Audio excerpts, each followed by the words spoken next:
Vamos haciendo una especie de como que de conglomerado de todo lo que hemos recorrido desde los cuatro primeros juegos, que obviamente obviamos mucho, obviamos el Homecoming, obviamos el Downpour, obviamos el Shattered Memories, obviamos el Origins.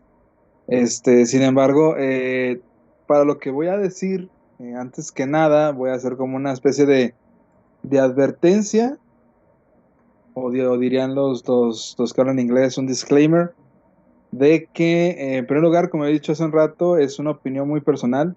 Y en segundo lugar, tal vez lo que vaya a decir puede incomodar a algunos. ¿Ok? Entonces, se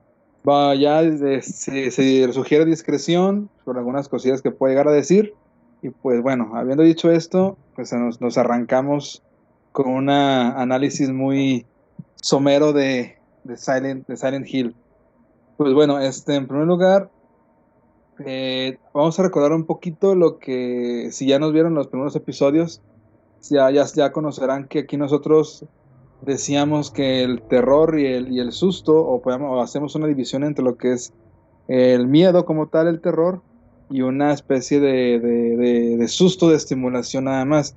Y decíamos que, por ejemplo, las películas actuales tienden más hacia el susto, hacia el clásico, el ruido fuerte, la aparición repentina, y que hay muy pocas películas que realmente se enfocan en lo que es el miedo como tal, que incluso como género de películas, como género de literatura, le llegan a llamar terror psicológico. Aquí nosotros comentamos que para que algo pueda ser concebido como terror, como miedo como tal, pues es principalmente psicológico, ¿va? Pues bien. Ahora bien, al final de este comentario, nosotros vamos a decir un poquito, a qué se refiere un concepto como experiencia estética del terror, basándonos en Silent Hill. Y lo que principalmente vamos a abordar es la segunda entrega de Silent Hill, que ya nos platicó de forma bien detallada, mi compañero Iván. Pues bien, vamos a dejar de lado el susto, las cuestiones de los ruidos fuertes y las apariciones, y vamos a centrarnos en lo que es principalmente el terror. No le voy a llamar psicológico porque para mí el miedo y el terror, como dije, es principalmente psicológico. Y bueno, vamos a comenzar este análisis diciendo que lo que muestra Silent Hill 2, principalmente la historia de James Sunderland, que se va al pueblo de Silent Hill, atraído por una carta que recibió de su esposa muerta, es precisamente aquello que nosotros vamos a llamar también como la angustia o el miedo como tal. ¿Ok? Bien. Eh, hay que entender que todo lo que vive James Sunderland desde el momento en que llega a Silent Hill, la primera escena donde James Sunderland está en el baño y se echa agua en la cara, desde ese momento nosotros podemos ver que lo que va a experimentar James Sunderland y nosotros como espectadores o como testigos de lo que le va a pasar en el videojuego de la segunda entrega de Silent Hill es una experiencia de no solamente de descubrimiento, sino ni de catarsis, sino también de resolución de algo. Vamos, en primer de cuentas, James Sunderland no está loco, pero está rayando en una situación que lo está llevando a una irrealidad, pero sin embargo, esa especie de irrealidad lo está, lo está lo está atrapando en un sentido de no poder separarse de eso que aparentemente no puede ser posible, que es obviamente la carta de Mary, su esposa, que al final de cuentas sabemos que él había asesinado. Si nosotros hacemos este descubrimiento, este círculo, donde James llega al pueblo, atraído por la carta de su esposa fallecida o asesinada por él, entonces no es tanto que él haya olvidado esa situación que pasó, sino que fue un suceso traumático que lo que hizo fue reprimirlo o retraerlo en lo más profundo de su psique, vamos a decirlo así. Entonces, no hay que juzgar a James como loco, porque lo que está haciendo es viviendo una situación donde su propia realidad le está jugando una mal pasada, ¿ok? Entonces, ahora bien, vamos a separar las partes. Primero me gustaría centrarme en lo que son los monstruos de Silent Hill 2, después el personaje de María y finalmente el destino de Jim Sunderland, que ya sabemos que vamos a tomar el final donde él se suicida como el final canónico, porque según los creadores es el que realmente es el que tenía que pasar. Pues bien, Silent Hill 2 está cargado de dos situaciones. Según los análisis que puedes encontrar en YouTube, que puedes tú ver ahí los análisis incluso psicológicos que hacen, James Sunderland lo que descubre es que tiene que aceptar una culpa, ¿ok? En ese caso, la culpa de haber asesinado a su esposa Mary.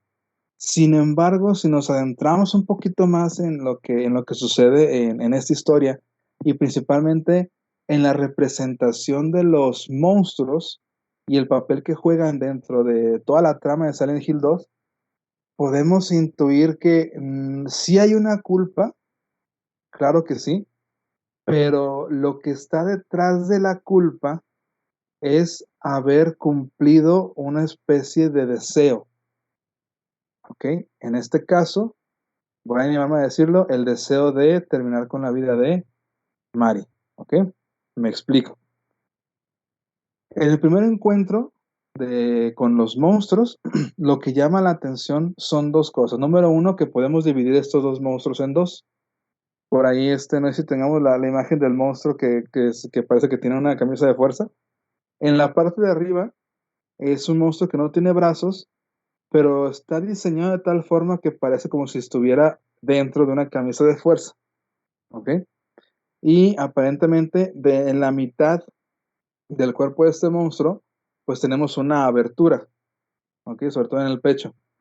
Pero en la segunda mitad del cuerpo del monstruo, lo que se va a marcar en cada una de las criaturas de Silent Hill 2, y que más tarde voy a también intentar demostrar en los demás Silent Hills, es que están muy detalladas las piernas. Son muy femeninas las piernas de los monstruos de Silent Hill. No solamente los maniquís, no solamente la figura de María, por ejemplo, de Mari, cuando la tienes que matar al final, sino desde el principio el primer monstruo que te enfrentas a él. Entonces tenemos esa división entre la especie de la locura, pero también de atracción.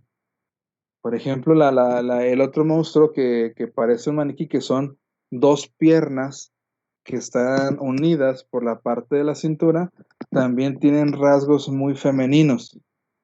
Esto se ha comentado en análisis de que es por la represión sexual que tenía Jim Sunderland, por el hecho de que su esposa, Mary, estuviera enferma. Sí lo es, sí podemos llegar a pensar que lo es.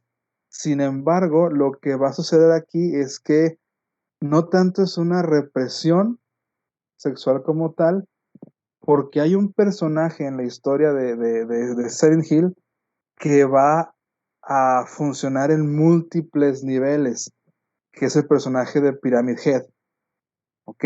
Ahora bien, resumiendo o recapitulando aquí porque he dicho muchas cosas. La primera parte es que sabemos que la cuestión de la trama de Silent Hill, con esta carga de irrealidad, de sentirse atraído James Sunderland por la carta de su esposa fallecida, pues bueno, lo va a llevar a una serie de situaciones, ¿ok? Ahora, nosotros decimos que lo que sucede en todo Silent Hill, en Silent Hill 2 principalmente, es una resolución de deseo, ¿ok? No tanto de culpa. ¿Ok? Y obviamente la culpa es manifiesta, pero previo a eso hay un deseo como tal de que suceda algo.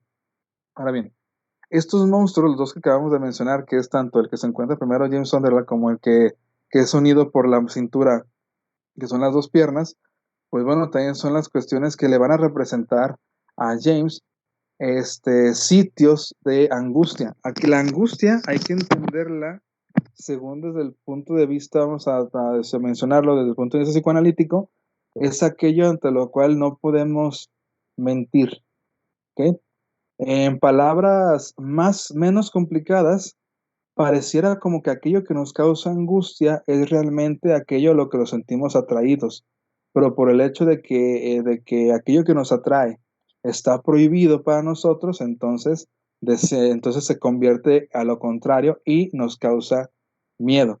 Se puede ver en las fobias, se puede ver en las neurosis obsesivas, se puede ver en la histeria, etcétera, pero principalmente una experiencia como el terror, aquello que realmente nos causa miedo, nos causa angustia, es que en el fondo algo nos está llamando como tal.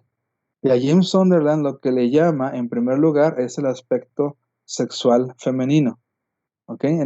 Por ejemplo, también podemos ver el cuerpo en el que está diseñado María, que como dijo mi compañero Iván, es más seductora que Mari, que ahí podemos ver que Mari no es tan por la condición que tiene, no solo la condición que tiene de enfermedad, sino los videos que pasan de ella antes de su enfermedad, es más tierna, es una mujer este, que aparentemente no tiene ese atractivo sensual, porque ni siquiera está vestida de una forma como tal, pero en cambio María sí. En cambio María tiene una falda más corta, tiene una blusa escotada, tiene una blusa que se le ve el ombligo, tiene una actitud más seductora hacia James, y pues bueno, ¿y qué más evidencia queremos de que María es la representación de la atracción como a él le gustaría que fuera Mari, que incluso en el mismo juego, una vez que tú pasas el videojuego, se desbloquea otra sección del juego donde dice que se llama Nacida de un deseo. Y cuando tú juegas esa parte, tomas el control de María y pues ves lo que pasa con la trama, pero ahora desde el punto de vista de María. Pero el hecho de que diga nació un deseo, obviamente nos está hablando de que María incluso es una criatura más creada por tal vez Silent Hill para representarle a James, que es la contraparte que él desearía que fuera Mari y que no la tiene en su esposa fallecida o asesinada, pero que se le está manifestando como tal. E incluso la actitud de James cuando se enfrenta con María es también de duda. No termina de cuajar en la atracción, pero hay una ambivalencia entre me atrae María porque la, la, la quiero cuidar, la quiero proteger, pero también la repelo por la cuestión de que ya estaba casado. ¿Ok? Entonces, sí, Silent Hill 2 está cargado de sexualidad, no solo en representación de los monstruos, sino también en María y en lo que envuelve el desarrollo de la trama. Ahora bien, con esto en mente, con esto ya tenido en cuenta, va a haber un personaje pivote de toda esta historia que, como les dije, va a funcionar en diferentes niveles y es la razón por la cual James no está loco, sino es una persona que sufrió, vamos a decirlo así, un trauma sumamente fuerte que decidió, entre comillas, reprimir lo que hizo y lo que está haciendo es proyectarlo hacia afuera, ahora en el pueblo de Silent Hill. Este personaje no es nada más que el que aparece ahí ya en nuestra portada de la transmisión, que es el personaje de Pyramid Head, que es, que es uno de los monstruos, vamos a decirlo así, que se volvieron íconos de la saga de Silent Hill. Ahora bien, el papel de Pyramid Head en el desarrollo vamos a decirlo así, del tratamiento de James, o de la cura, entre comillas, de James, va a ser por lo menos triple. Primero no solamente es castigador, también es liberador y es castrador. ¿Ok? El tercero es el más importante y por el cual James no está loco. Primero es castigador, es aquel, si vemos la figura que tiene, Pyramid Head, pues tiene un montón de simbolismos fálicos. Tiene la cabeza de pirámide en picos, tiene el arma que es un cuchillo enorme, tiene la lanza que también es enorme, y pues bueno, es aquel que tiene el poder, aquel que realmente tiene lo que le falta a James, que es la cuestión fálica, lo que no pudo conseguir en cierto momento James lo tiene Pyramid Head, e incluso va a representar el Pyramid Head aquella tendencia,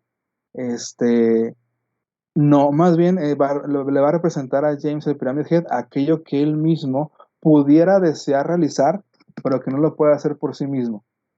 No digo que Pyramid Head haga lo que, lo que le refleje algo a James, sino que Pyramid Head es un ser que, que está no solamente separado físicamente de James, sino también de su propia psique, y hace todas las acciones que no puede hacer James por su cuenta. James es una persona incluso sumamente débil, se manifiesta muy tímido, se manifiesta como que no puede hacer las cosas, pero Pyramid Head sí. Y una de las escenas que más impacta en Silent Hill 2 es cuando está aparentemente abusando sexualmente de dos monstruos que en ese momento vimos la imagen donde entra James al cuarto y lo que está viendo en la cocina es algo aparentemente un acto sexual por parte de Pyramid Head a dos monstruos que al final de cuentas los termina asesinando.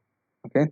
Entonces, el Pyramid Head va a representar también aquello ante lo cual, por eso decía que tiene el poder, tiene toda aquella la cuestión fálica que no tiene James. Y por eso Pyramid Head va a representar aquello ante lo cual James tiene que sumirse, tiene que hincarse, tiene que resolverlo. ¿Ok? Entonces, Pyramid Head es el poderoso, es el que tiene la fuerza, es el que tiene la cuestión fálica, pero también es el que lo va a guiar. ¿Ok? En ese sentido, cuando te enfrentas constantemente en Silent Hill 2 a Pyramid Head, lo que te hace es avanzar y mostrar el camino a James. ¿Ok? Parece una actitud ambivalente, sí, y ahorita voy a explicar por qué hay una actitud ambivalente ante este monstruo. Y la tercera función que tiene Pyramid Head, que es la más importante, es la de castrador. Constantemente, el Pyramid Head está castrando psicológicamente a James, porque le impide tener al objeto, bueno, el objeto entendido psicológicamente, no objeto como cosa que yo pueda tener, no tiene al objeto, a la persona que pudiera ser el pivote de la resolución de su deseo más profundo, que es el sexual, es decir, María. Por eso, durante el juego, como explicó Iván, por eso constantemente está Pyramid Head asesinando a María. Como esta persona es el objeto psicológico primordial para James, María es aquella que representaría la completud como él desearía que fuera, que hubiera sido Mari. Entonces llega Pyramid Head para decirle, no, no es, tal vez es lo que deseas muchísimo, pero se te está prohibido. Y entonces lo está a cada rato castrando y castrando y castrando y castrando. Por eso al final, lo que sucede cuando muchos dicen que al final de cuentas James se da cuenta de su culpa y se asesinan los dos Pyramid Head, es precisamente porque en el momento en que tienen a María de cabeza y aparecen ya tres Pyramid Head. De hecho, ahí fue un dato que creo que se le pasó a Iván. Sí aparecen dos Pyramid Head, pero hay un Pyramid Head que aparece detrás de María, que es la que le clava la lanza y la vuelve a matar. Te enfrentas en el juego a dos, sí, que son los que al final de cuentas se clavan su propia lanza, pero realmente aparecen tres. Y el que sean tres, pues también tiene que ver mucho con el aspecto de la sexualidad. Entonces, cuando James se enfrenta a estos dos Pyramid Head y los vence y se da cuenta de su culpa, entonces es cuando no es que haya caído en la cuenta de, de que asesinó a Mari y de que fue débil y de que no la acompañó hasta su muerte, sino que lo que hizo fue caer ante el deseo, caer ante la necesidad de asesinar aquello que lo estaba constantemente atormentando. Entonces podemos pensar que ya estaba en la mente de James asesinar o terminar con la vida de Mary. Y Pyramid Head lo que hace es volverlo a castrar y decirle, sí, asesinaste a Mari, perdón, porque te representaba todo aquello que tú no querías, tú querías otra forma, pero tampoco vas a tener a María que representa todo aquello que deseabas en Mari. Entonces vuelve a ser el castrador en triple forma. Entonces cuando vence a Pyramid Head y dice que es muy débil y que bla, bla, bla, lo que vuelve a hacer Pyramid Head con su muerte es volverlo a castrar y decirle, sí mataste a Mari porque cediste ante tu propio deseo. ¿Cuál fue tu propio deseo? Desear una mujer que no fuera Mari o en las condiciones que estuviera Mari. Pero entonces aparece María y otra vez le dice Pyramid Head, no, no la vas a poseer. Y luego la tercera castración que hace Pyramid Head a James es darte cuenta que cediste a algo que no tuviste que haber cedido, que es asesinar a Mari. ¿Ok?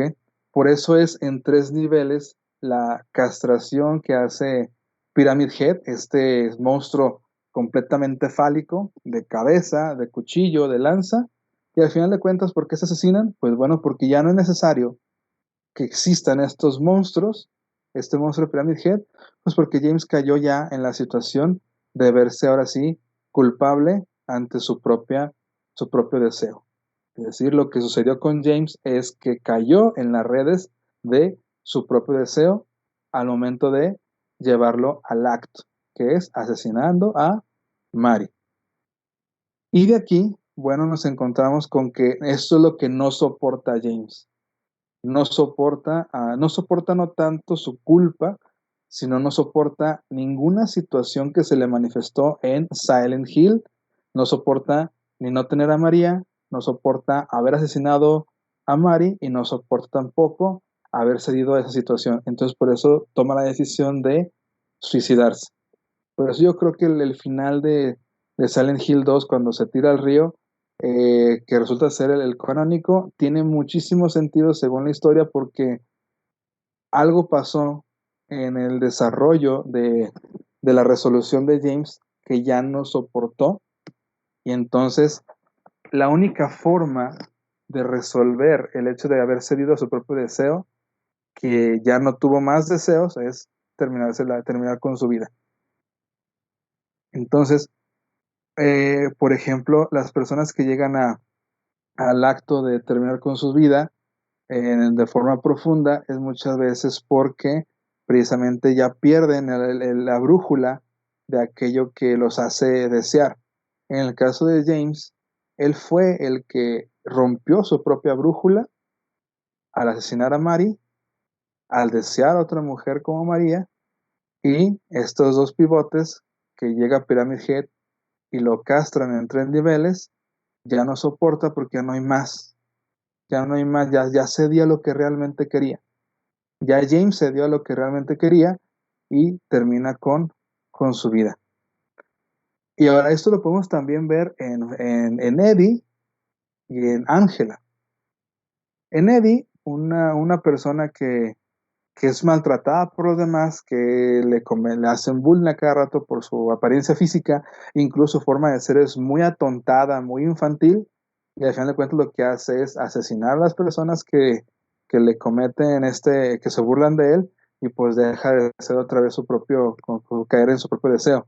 Y en el caso de Ángela, de matar a su padre, también, a pesar de que es una cuestión de abuso, que es muy muy fuerte esta representación del cuarto donde tienes que pelear con la representación del padre de Ángela, donde están estos tubitos que están entrando y saliendo de las paredes, pues bueno, que no es otra cosa más que el simbolismo de la penetración, lo que te están haciendo en esa escena de Silent Hill, es pues dándote a entender de una forma no tan velada, pues que algo está intentando entrar a ese cuarto.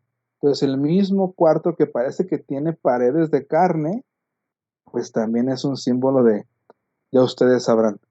Entonces al momento de que Ángela asesina a su padre con el rencor, ya tampoco puede vivir con una situación, tanto de su cuestión de abuso, con la cuestión de asesinato, y pues lo que hace es crearse un infierno. Al final de cuentas, La escalera, que representa pues una subida como tal, que está en llamas, pues bueno, también representa el propio infierno de Ángela. Entonces, a lo que voy es lo siguiente. A los tres personajes, los tres ceden ante aquello que les causa angustia. Los monstruos de Silent Hill que te enfrentas representan el aspecto sexual que nos va a orientar a lo que realmente desea James. Una mujer en la cual puede tener un intercambio como tal sexual, pero ya no lo puede. Y por aquí no queda la cosa. Hay que ver incluso el papel de lo que juega Pyramid Head para saber qué es lo que está sucediendo realmente en la psique de James. Entonces, James se enfrenta ante aquello que no tuvo que haber hecho y no tuvo que haber deseado, pero aún así se le está manifestando en el pueblo. Y Pyramid Head, bueno, lo que hace ese personaje es recordarle varias veces que no todo lo tiene al alcance de la mano.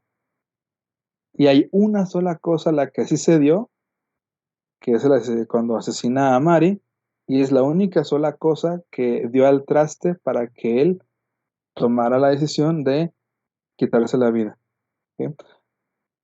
Ahora bien, si es la situación de James, en resumidas cuentas lo que estamos diciendo aquí es que lo que dije hace un momento, lo que nos causa angustia, terror y miedo, realmente es lo que está conectando ante aquello que está en lo profundo de nosotros. En el caso de James era el aspecto sexual.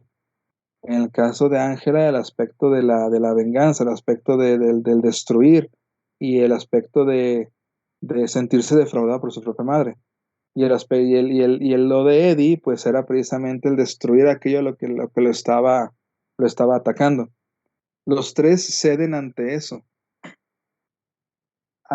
que debió haber permanecido, como diría Freud, debió haber permanecido oculto, se les revela en el exterior.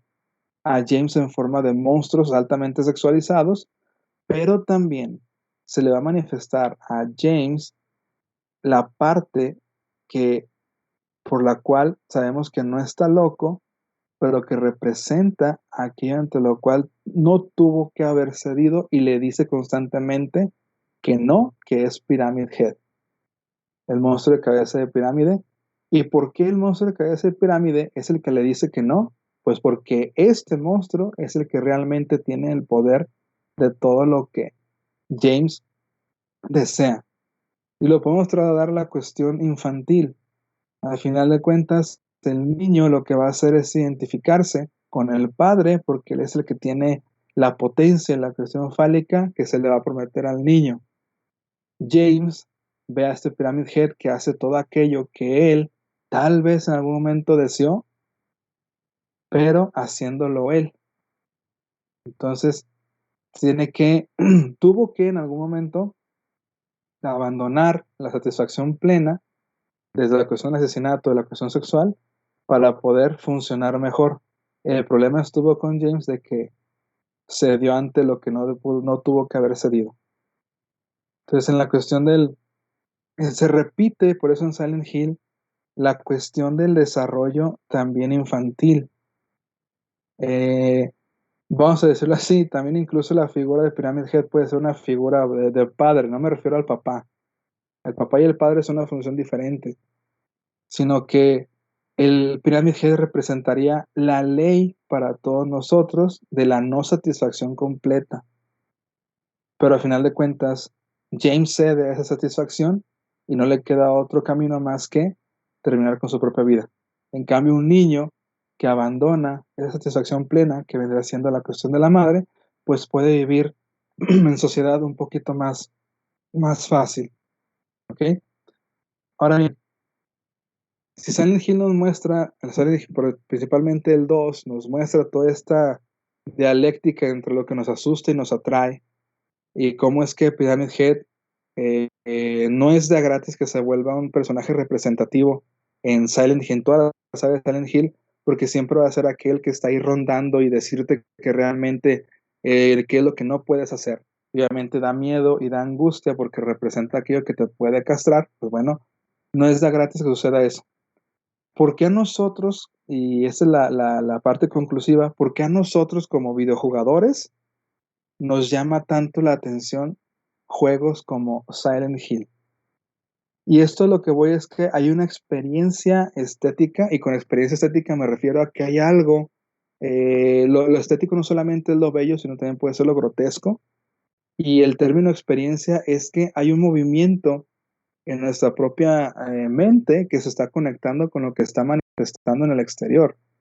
Y le entendemos de forma inconsciente, no tanto conscientemente, y por eso como que nos atrae. ¿Qué es lo que nos atrae principalmente de historias como Silent Hill? Y aquí es donde voy a sonar un poquito extraño, un poquito, tal vez para algunos incoherente, pero bueno, es un arriesgue mío. Lo que nos llama la atención de Silent Hill es el juego de no caer ante aquello que deseamos inconscientemente o que representaría nuestra completud o nuestra perfección que creemos de nosotros mismos. Silent Hill nos muestra que caemos en el nirvana, que si caemos en la perfección de lo que realmente deseamos desde lo más profundo de nuestro ser, lo que va a suceder es una catástrofe. Entonces, las catástrofes que aparecen en cada uno de los personajes de Silent Hill nos refleja a nosotros que hay una situación, una ley que no podemos franquear desde nuestra infancia.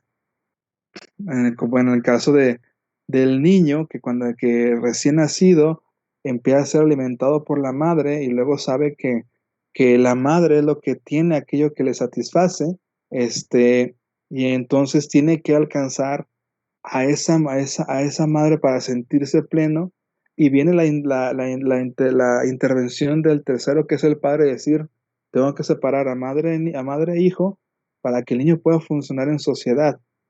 Silent Hill lo que nos muestra es esa situación, que no podemos tener el objeto que tanto deseamos desde lo más profundo de nuestra existencia, porque nos está prohibido desde tiempos muy atrás en nuestra propia existencia. Y solamente los personajes que se manifiestan en Silent Hill, desde el uno, 2, 3 y tal vez 4, en cuestión de Walter Sullivan, tal vez, representan que ellos sí cayeron en las garras de la plena satisfacción, y su consecuencia fue vivir un infierno, suicidarse o ser asesinado. Me refiero a vivir un infierno como Angela, suicidarse como James o ser asesinado como Eddie. Entonces, ¿qué nos atrae de Silent Hill? Aquello que debe permanecer enterrado en nuestro más profundo de nuestra psique, que es nuestra propia experiencia de cuando niños en la dialéctica psicológica, nos separaron de la madre como objeto primordial para poder ser castrados y poder funcionar en sociedad. Entonces, situaciones como Silent Hill nos remiten a aquella situación que nos formó como seres existentes en sociedad y que nos alejó de lo que en su momento creíamos que era la persona o el objeto que representaba la plenitud como seres existentes. En este caso, la representación materna. ¿Ok? Y en el caso de todas las películas, estos videojuegos como Silent Hill, también en su caso Fatal Frame, pues simplemente lo que hacen es decirnos la contraparte de qué es lo que pasaría realmente si cedieras a ese deseo inconsciente que está en el fondo de tu estructura psíquica. Pues bueno, sucedería una catástrofe. Por eso yo creo que juegos como Silent Hill es toda una experiencia estética, porque nos conecta con algo que está profundamente enterrado en nuestra mente, pero ahora manifestado en una situación segura y controlada como un videojuego y a veces como una película. Entonces, si nos causa angustia Silent Hill, es porque nos está llamando a algo, y si nos gusta tanto Silent Hill, es porque nos llama algo, a una situación segura de un videojuego. Y quisiera terminar nada más diciendo que esto se ve desde un plano también biológico. En un experimento le pusieron, tomaron una rana y le pusieron una mosca enfrente y la rana pues simplemente pues se la comió. Está enfrente, tiró el lengüetazo y listo. Pero uno de sus ojos se lo voltearon en un ángulo que es que lo que él hacía en su ojo es ver hacia atrás. En lugar de ver hacia enfrente, veía hacia atrás. Entonces le taparon el ojo bueno, entre comillas, y le dejaron nada más abierto el ojo que habían modificado. Pusieron la rana y le pusieron la mosca justo enfrente de su boca. ¿Qué hizo la rana? Voltearse hacia atrás y tirar el lengüetazo en dirección hacia donde había modificado su ojo. ¿Cuál fue la conclusión a la que llegaron a este experimento? Que la estructura visual de la rana solamente está preparada para ver aquello ante lo cual está preparado para ver. También nosotros captamos solamente aquello que ya hemos experimentado en una situación previa, desde una cuestión angustiante como el terror, hasta una cuestión menos angustiante como el amor, o el problema viene siendo lo mismo. Se nos llama Silent Hill es porque nos revive algo en nosotros, y esa es una experiencia estética en todos nosotros. Y pues bueno, hasta aquí mi comentario, no es análisis, es comentario, simplemente es una idea